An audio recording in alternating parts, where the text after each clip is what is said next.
Hey there, welcome. Thanks for joining me. If this is your first time to my channel, my name is Violet, and today I'm going to be sharing with you how to make these vanity jewelry holders organizers. What you're going to need are 2 of these wire brushes and also 4 of these metal skewer sticks. And if you want to learn how or I remove the bristles off the brushes, I'll make sure to leave a link of a tutorial that I show you step by step on how I do that at the end of this tutorial. So what you're going to do with your metal pieces is basically remove the hook and remove the point. And you're going to use 4 of these. And as you can see, all you do is just bend it back and forth and they easily come off. And I did remove that little point just because it was too pointed for me and I was scared that, somebody can hurt themselves with it. So I just ran ahead and removed it. Once you've done that, go ahead and set those aside. Grab your wooden pieces, and with this stucco, what I'm going to do is fill in those openings from the bristles. And basically you just rub it on there just like butter. As you can see, I'm using a butter knife. I typically use a butter knife or even my finger to fill in those openings.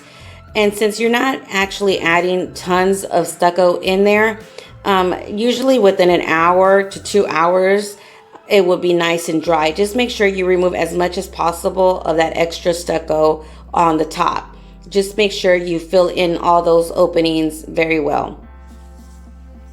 And then you just give it a light sand once it's completely dry and you can move on to your next step.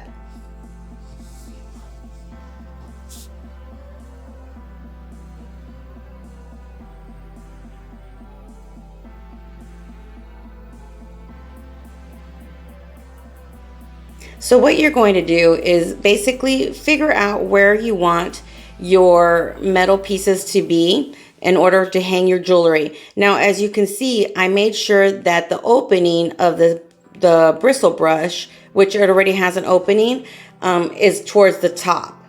In other words, so that little arch of these bristle brushes will be towards the back. So once you figure out where you want to place your wire pieces, go ahead and grab a saw and just saw it through and just continue sawing it until you have a wide enough opening to where you can wedge in that metal piece. Now it does take a few minutes if you're doing it the way I am, just little by little, but just basically you just saw it until that metal piece can fit in there. I'm a huge jewelry lover. I love collecting jewelry, especially vintage jewelry, like the 50s, 40s, 1900s. I have so much different kind of jewelry, brooches. I try not to use it in a lot of my tutorials because I don't want it to distract from what I'm doing, but I typically have at least 2 to 3 bracelets on. I'm a huge bracelet lover, especially bracelets or the necklace and earrings or necklace and necklace sets that usually sometimes you'll find them with earrings or with bracelets, but my love for jewelry has overtaken a lot of my drawers. So that's why I decided to make some kind of jewelry holder where I can see my jewelry because I like displaying it and looking at it while I'm getting dressed to see what I want to wear with what. I don't know about you guys. I do have a jewelry box for my special occasion jewelry, but my everyday jewelry, I like having it out to where I can see it. So once you've had that opening wide enough, just go ahead and add some E6000 and just wedge in your metal piece and then set it aside and allow it to dry. So these I'll be placing in my closet right when I'm getting dressed. I can have them there and I can see exactly what I have and what I want to use. So for my bracelet holder, what I'm doing is I'm going to get the other 2 metal pieces and basically bend them in half and then break them into 2. Now you can use all 4 of these pieces. I decided to use just 3 simply because I have a lot of bigger bangles and a lot of bigger necklaces with bracelets with charms and what have you, so I wanted them to be spaced out a little bit more, but you can easily add the 4 pieces of metal to this one piece of wood. So once you decide how many you want, just go ahead and draw a line where you want to place them so you can grab your saw and saw into the wood until you can wedge in that metal piece.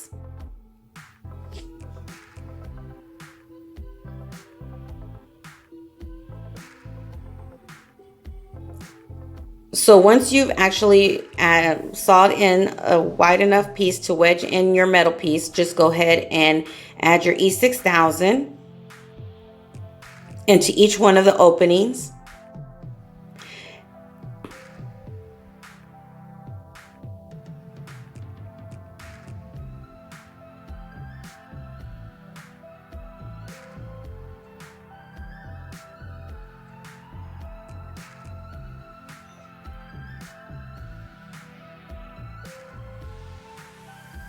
So just go ahead and wedge in your metal pieces once you've added your E6000. And just push it in there. If you need your pliers to kind of wedge it in there, go ahead and use your pliers. But just push it in there, make sure they're all nice and secure into those openings. And then set it aside and allow it to dry. So make sure you allow these to dry I allow them to dry overnight. But as long as you allow them to dry at least a good few hours, that way you can make sure that they're nice and firm and dried up. So once you're done with those, set them aside, allow them to dry. Grab 2 of these mini wood pallets that you can get at Dollar Tree, and use your wood glue and glue 2 of them together.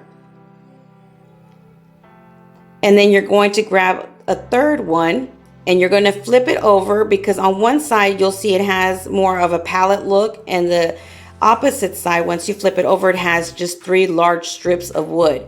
Make sure you flip it over to where you can see, or it's right side up, the 3 pieces of wood are showing upwards. Then add your wood glue towards the bottom of your 2 connected pallets, and you're going to glue them onto the middle piece of wood on your third piece, just like this. And then just push it down a little bit and make sure it's nice and secure, and allow this to dry. Now the wood glue dries a lot faster than your E6000, so you might be able to do this one within at least an hour or so. Should be a good enough time for you to be able to move it around and not worry about falling it apart. So once everything's nice and dry and it's all done, go ahead and sand it down if you need to. Then get your wood stain and stain your pieces of wood, or you can leave them as is or paint them whatever color fits your decor. For me, I wanted more of that natural wood colors, so I'm just going to stain my wood. And you just give it one light coat all around and continue giving it one coat at a time until you get your desired color of wood.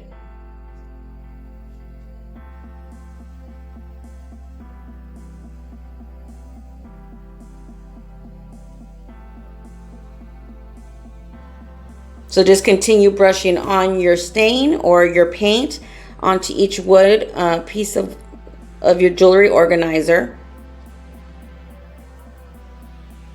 And I didn't want it too dark, but I also didn't want it to be that real light color. But again, that's just basically your style, depending on where you want to place it and what colors or style you're going for. So I made mine a little bit darker than what the stain was. So I gave it about 3 coats. So just continue to do that even to your palettes. You're going to do the same thing. Give it each one a separate coat until you get the desired color you want of your stain.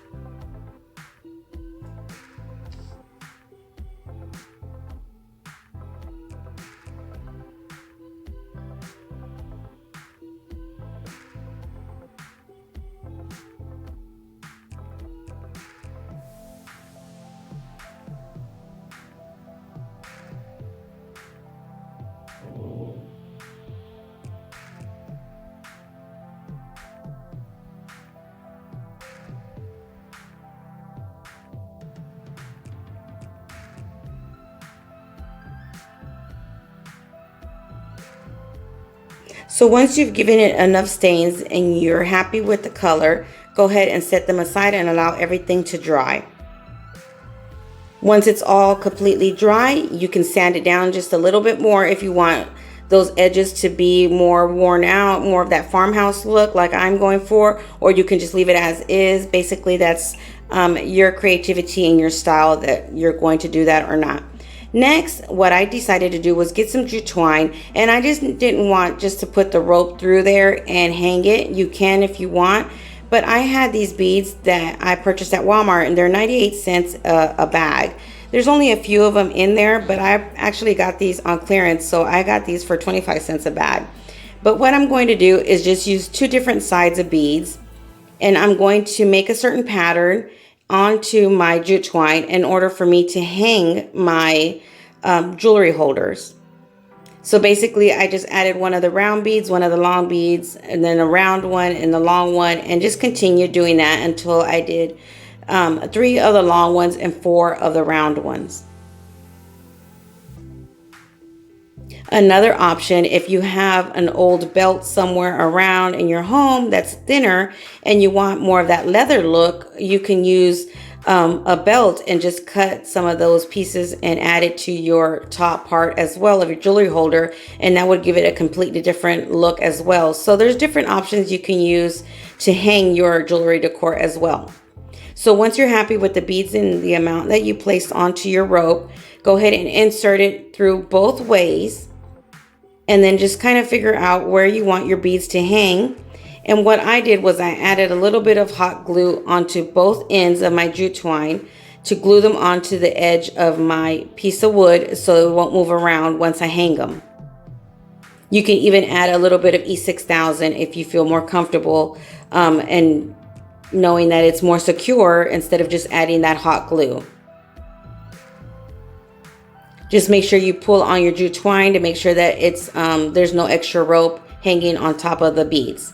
Once you're done with that and allowed it to cool, just go ahead and double knot your jute twine towards the back of your organizer. And there you have it. You can hang your jewelry up now. And I did the same thing for my bracelets, my bracelet holder as well.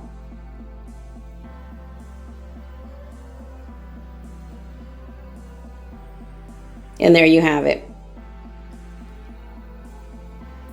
So once you're done with both of those, this is the way they look. And now what I'm going to do for my earring holder is basically I'm going to get 4 of the long beads and I'm going to place them right in the center of my earring holder. And this is, you can add as many as you like as well or as little. And I'm using these for my dangling earrings. And then I'm going to add some of the beads on the top part. And I'm doing that just to add some more earrings and also to have something to hang my rings on.